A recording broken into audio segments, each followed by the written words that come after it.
There's a reason Viking equipment survived brutal sea voyages, freezing winds, and the constant strain of daily labour.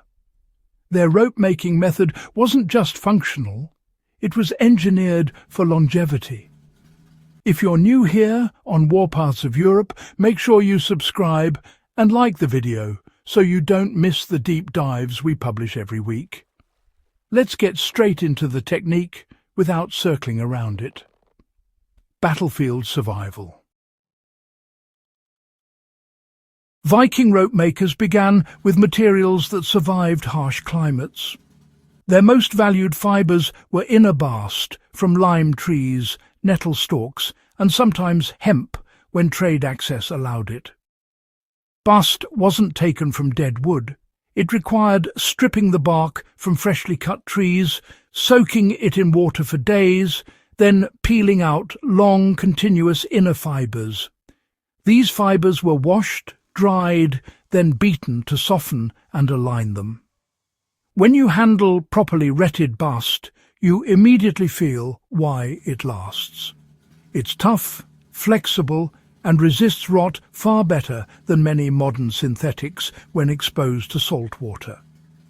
Today, a survivalist can replicate this by harvesting nettle or mulberry bark, soaking it until the fibres separate, then drying it in low, indirect heat. The strength you'll get is shockingly high for something made without machines.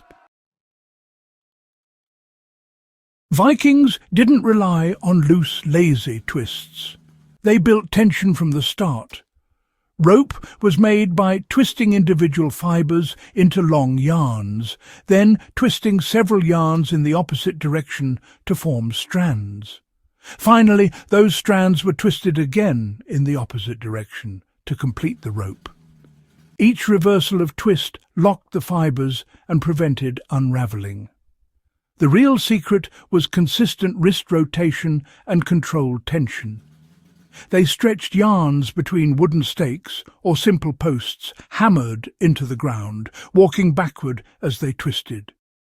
A modern learner can replicate this using 2 fixed points, stakes, trees, or even heavy furniture indoors, and a simple handheld wooden crank. If you keep the twist tight and even, you end up with a rope that carries enormous load without the internal slippage that weakens many modern loosely braided lines. Raw rope was never used straight off the twist. Vikings, burnished it by pulling it through smooth antler pieces. This compacted the fibres, removed air pockets, and forced them into a denser structure that resisted fraying. They also rubbed the finished rope with animal fat or fish oil to waterproof it. This final treatment made the rope ideal for rigging longships or securing cargo. Today, you can achieve the same effect using beeswax, tallow, or even pine resin thinned with gentle heat. When applied properly, your rope becomes water-resistant, smoother, and dramatically stronger under repeated strain. Whether you're a historical craftsman, reenactor, or survivalist, Viking rope making is practical.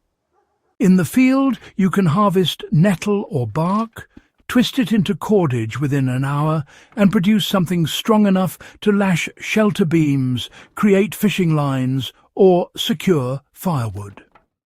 For experimental archaeologists or educators, demonstrating the 3-stage twist offers a clear example of how engineering principles existed long before industrial machinery.